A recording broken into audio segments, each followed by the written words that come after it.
മറ്റൊരു ഫീച്ചറാണ് park safe എന്ന് പറയുന്ന ഫീച്ചർ. പാർക്ക് സേഫ് എന്ന് വെച്ചാൽ നോ പാർക്കിംഗ് ആയിട്ടുള്ള സ്ഥലങ്ങളിൽ നമ്മൾ പാർക്ക് ചെയ്യുകയാണെങ്കിൽ വണ്ടിയിൽ ഉടനെ നോട്ടിഫിക്കേഷൻ വരും. നമ്മുടെ ഫോണിലും വരും കേട്ടോ. അതുപോലെ തന്നെ സ്ഥിരമായിട്ട് വണ്ടി മോഷ്ടിച്ചുകൊണ്ട് പോകുന്ന സ്ഥലമാണെങ്കിൽ അതിൻ്റെ നോട്ടിഫിക്കേഷൻ വരും. കാര്യം ഓൾറെഡി ഏതെണ്ണാത്തൊരു ഫീച്ചർ ഉണ്ടായിരുന്നു. നമ്മൾ വണ്ടി പാർക്ക് ചെയ്തിരിക്കുന്ന സമയത്ത് ആരെങ്കിലും വന്ന് പിടിക്കുകയാണെങ്കിൽ വണ്ടിയിൽ ഇൻഡിക്കേഷനൊക്കെ കത്താറുണ്ട്. ഈ ഒരു ഡാറ്റ വെച്ചിട്ടാണ് ഈ ഒരു സംഭവം ചെയ്തിരിക്കുന്നത്. ഇപ്പോൾ വണ്ടി എവിടെയെങ്കിലും സ്ഥിരം മോഷണം പോകുന്നിടത്താണെങ്കിൽ ഉടനെ നമുക്ക് അലേർട്ട് വരികയും ചെയ്യും. മറ്റൊരു ഫീച്ചർ ഇൻട്രൊഡ്യൂസ് ചെയ്തത് ലോക്ക് സേഫ് എന്ന് പറയുന്ന ഫീച്ചറായിരുന്നു. ലോക്ക് സേഫ് എന്ന് വെച്ച് കഴിഞ്ഞാൽ നമ്മുടെ മൊബൈൽ ഉപയോഗിച്ചുകൊണ്ട് തന്നെ നമുക്ക് വണ്ടി മൊത്തത്തിൽ ഇമ്മൊബിലൈസ് ചെയ്യാൻ പറ്റും. ആരെങ്കിലും വണ്ടി അടിച്ചുകൊണ്ട് പോയാൽ അപ്പം തന്നെ ഓഫ് ചെയ്ത് മാറ്റാൻ വേണ്ടിയിട്ട് പറ്റും.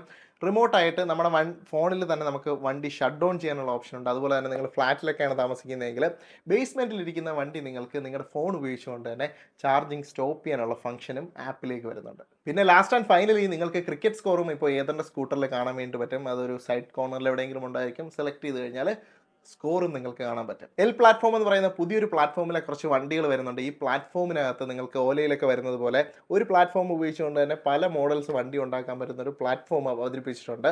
ഇതോടൊപ്പം തന്നെ ഡ്രൈവ് കൺട്രോളറും നമ്മുടെ ചാർജറിനകത്തുള്ള സംഭവങ്ങളും കൂടെ ചേർത്ത് വെച്ചിട്ട് ഇപ്പോൾ വണ്ടിക്കകത്ത് തന്നെയാണ് ചാർജറിൻ്റെ എല്ലാ സെറ്റപ്പും വരുന്നത്. അതായത് നിങ്ങൾക്ക് ചെറിയൊരു കേബിൾ കണക്ട് ചെയ്ത് കഴിഞ്ഞാൽ നമ്മുടെ വണ്ടി ചാർജ് ചെയ്യാൻ വേണ്ടി പറ്റും. വലിയ ബോക്സും കൊണ്ട് നടക്കേണ്ട ആവശ്യമില്ല. അപ്പോൾ അങ്ങനെ ഒരു ഫീച്ചർ കൂടെ ഇൻട്രൊഡ്യൂസ് ചെയ്തിട്ടുണ്ട്. പുതിയ എൽ പ്ലാറ്റ്ഫോമിൽ വരുന്ന വണ്ടികൾ നമുക്ക് 10,000 കിലോമീറ്റർ കൂടുമ്പോൾ സർവീസ് ചെയ്താൽ മതി. വേറൊരു വണ്ടിയും കൂടെ ഇൻട്രൊഡ്യൂസ് ചെയ്തിട്ടുണ്ട്. അത് കുറച്ചുകൂടെ ഒരു കൺസെപ്റ്റ് വണ്ടിയാണ്. ഇത് റെഡ് എക്സ് എന്ന് പറയുന്ന ഒരു വണ്ടിയാണ് കേട്ടോ. ഇതിനകത്ത് കുറേയധികം ഫീച്ചേഴ്സ് ഉണ്ട്. വണ്ടി കാണാൻ വേണ്ടിയിട്ട് മുടിഞ്ഞ ലുക്കാണ്. ഈ ഒരു വണ്ടിക്കകത്തുള്ള കുറച്ച് ഫീച്ചേഴ്സ് എക്സെപ്ഷണൽ ആയിട്ട് തോന്നിയെന്ന് വെച്ച് കഴിഞ്ഞാൽ ഫുള്ളി കീലെസ് ആയിട്ടുള്ള ഓപ്പറേഷനാണ്. പിന്നെ ലീൻ ചെയ്ത് കഴിഞ്ഞാൽ വണ്ടി ആക്സിലറേറ്റ് ചെയ്യാൻ പറ്റും. അതായത് നമ്മൾ മുന്നോട്ട് ലീൻ ചെയ്യുന്നതിനനുസരിച്ച് വണ്ടി ആക്സിലറേറ്റ് ചെയ്യാനുള്ള ഓപ്ഷൻ ഉണ്ട്.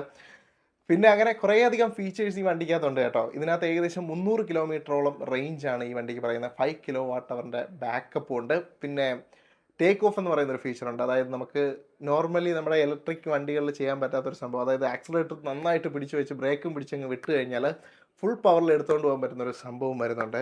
അങ്ങനെ ഒരുപാടധികം കാര്യങ്ങൾ ഈ ഒരു കമ്മ്യൂണിറ്റി ഡേയിൽ നടന്നു കേട്ടോ.